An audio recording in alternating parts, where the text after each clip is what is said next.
여러분, 살다 보면 그런 순간 있지 않나요? 정말 아무리 애를 써도 발버둥을 쳐도 꿈쩍도 안 하는 그런 고질적인 문제 말이에요. 마치 벽에다 대고 소리치는 기분이랄까요? 내 모든 노력이 그냥 허공으로 흩어지는 것 같은 그런 상황이요. 근데 대체 왜 그럴까요? 왜 인생의 어떤 부분은 정말이지 도저히 바로잡을 수가 없는 걸까요? 그럴 때 느끼는 깊은 좌절감, 그 무력감, 도대체 어디서 오는 걸까요? 이 질문 앞에서 우리는 진짜 막막해지곤 하죠. 그런데 말이죠.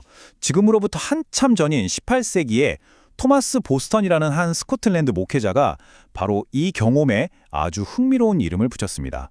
그게 바로 운명 속에 구부러진 부분입니다. 좀 시적인 표현이죠? 오늘은 바로 이 개념을 가지고 도무지 끝날 것 같지 않은 이 고난을 우리가 어떻게 이해하고 받아들일 수 있을지 그 실마리를 한번 찾아보려고 합니다. 자, 그래서 오늘 우리가 함께 따라가 볼 이야기는 크게 네 가지입니다. 첫째, 운명 속 구부러진 부분이라는 게 대체 뭔지.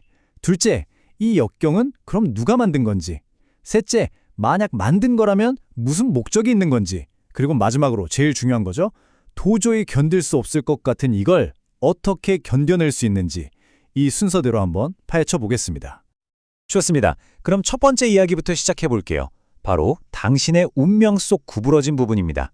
이 말을 제대로 이해하려면 먼저 보스턴이 말하는 운명 그리고 구부러진 부분 이 두 단어의 뜻부터 확실히 짚고 넘어가야겠죠? 자, 여기서 운명이라고 하니까 뭔가 거창하게 들릴 수 있는데요. 보스턴이 말하는 운명, the lot은 그냥 신이 우리 각자에게 딱 맞게 할당해준 고요한 인생의 경로라고 생각하시면 돼요. 뭐랄까, 나만의 사건들, 나만의 상황들, 그 흐름 전체를 말하는 거죠. 그렇다면 구부러진 부분, 더 크룩은 뭘까요? 이건 말 그대로 그 매끈해야 할 내 인생 경로에 뭔가 구부러지고 뒤틀린 부분이 있다는 거예요. 내 뚜껑은 정반대로 가면서 오랫동안 나를 괴롭히는 역경, 내 운명을 불쾌하게 만들고 꼬이게 만드는 바로 그 고질적인 문제, 그걸 말하는 겁니다. 보스턴은 이 구부러진 부분이 어떤 특징을 가졌는지 네 가지로 딱 정리해 주는데요. 한번 들어보세요. 첫째, 이건 내 뜻대로 안 되니까 당연히 불쾌하죠. 둘째, 쳐다보기도 싫을 만큼 보기 흉하고 고통스럽습니다. 셋째, 이게 있으면 앞으로 나아가기가 힘드니까 영적인 여정을 방해하는 움직임에 부적합한 특성이 있고요. 마지막으로 이걸 빌미로 온갖 유혹에 빠지기 쉬우니까 얽히기 쉽다고 말합니다. 정말 공감되지 않나요? 자, 그럼 이런 끔찍하고 고통스러운 구부러진 부분, 대체 누가, 왜 내 인생에 던져놓은 걸까요? 이 질문이 바로 우리의 두 번째 주제입니다. 역경의 설계자는 과연 누구일까요? 토마스 보스턴은 이 질문에 대한 답을 성경에서 찾습니다. 바로 전도서 7장 13절인데요. 하나님께서 행하시는 일을 보라. 하나님께서 굽게 하신 것을 누가 능히 곧게 하겠느냐. 와, 정말 강렬한 구절이죠. 그의 모든 주자는 바로 이 한 문장에서 시작됩니다. 그러니까 보스턴의 핵심 주장은 아주 명확하고 또 어찌 보면 굉장히 충격적입니다. 뭐냐면 우리 인생에 있는 그 어떤 구부러진 부분도 결국은 하나님이 만드셨다는 거예요. 네, 맞습니다. 하나님이 직접요. 정말 받아들이기 쉽지 않은 주장이죠. 물론 보스턴도 이걸 무작정 다 똑같이 보진 않아요. 구부러진 부분을 두 종류로 나누는데요. 하나는 순수하고 죄 없는 구부러진 부분이에요. 이건 뭐 가난이나 질병처럼 신이 직접적으로 일으키는 고난 같은 거죠. 반면에 다른 하나는 불순하고 죄악된 구부러진 부분입니다. 이건 시작은 인간의 죄 때문이지만 결국엔 신의 허락과 통제 아래에서 그 모양이 다듬어준다는 거예요. 그러니까 결론은 어떤 시기든 신의 개입이 있다는 거죠. 자, 이쯤 되면 이런 생각이 드실 거예요. 아니, 신이 설계자라면서 대체 왜 이런 흠집 같은 걸 만드는 거야? 맞습니다. 그게 바로 우리의 세 번째 질문이죠. 이 구부러진 부분에는 어떤 목적이 있는 걸까요? 보스턴의 대답은 이렇습니다. 이건 그냥 생긴 버그나 실수가 아니라는 거예요. 이건 무려 7가지의 뚜렷한 목적을 가지고 의도적으로 설계된 장치, 즉 피처라는 거죠.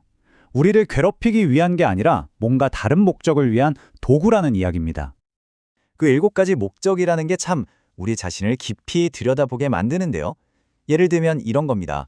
우리의 믿음이 진짜인지 가짜인지 시험하는 거울이 되기도 하고요.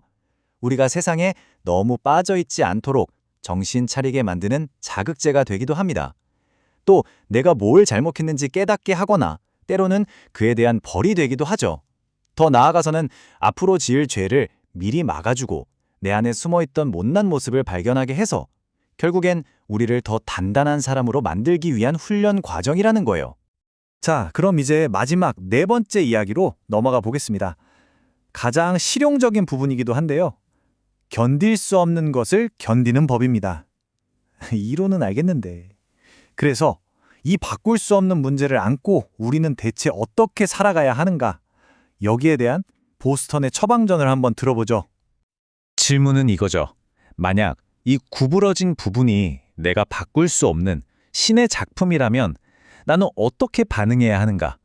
그냥 주저앉아 있어야 하나? 아니면 뭘 해야 할까요? 이게 바로 보스턴이 이 책을 통해 우리에게 주려는 해답의 핵심입니다. 보스턴은 그 답을 또 성경 구절에서 가져옵니다. 잠언 16장 19절인데요. 겸손한 자와 함께하여 마음을 낮추는 것이 교만한 자와 함께하여 탈취물을 나누는 것보다 나으니라. 가만히 들어보면 여기서 우리에게 두 가지 다른 삶의 태도를 선택하라고 말하는 것 같죠? 바로 이 두 가지 길입니다. 한쪽에는 겸손한 자가 있어요. 이 사람은 자신의 뜻을 내려놓고 그 구부러진 부분을 받아들입니다. 즉, 자신의 마음을 운명에 맞추는 거죠. 그럼으로써 내면의 평화를 얻습니다. 그런데 다른 한쪽에는 교만한 자가 있습니다. 이 사람은 꺾이지 않죠. 그 구부러진 부분에 맞서 싸우고 어떻게든 운명을 자기 뜻대로 바꾸려고 합니다. 성경 표현을 빌리자면 전쟁에서 이겨 탈취물을 나누는 길을 선택하는 겁니다. 그럼 보스턴은 왜 겸손한 길이 더 낫다고 말하는 걸까요? 이유는 크게 네 가지입니다. 첫째, 겸손은 신의 성품이고 교만은 악마의 성품이기 때문이라는 근본적인 이유가 있고요. 둘째, 현실적으로도 받아들일 때 진짜 마음의 평안이 오지 계속 저항하면 고통만 더 커진다는 겁니다. 셋째, 이 저항은 결국 계란으로 바위치기라는 거죠. 이길 수 없는 싸움이라는 거예요. 그리고 마지막으로 이 일시적인 시련을 잘 견뎌내면 그 끝에는 영원한 보상이 기다리고 있다는 약속이 있기 때문입니다.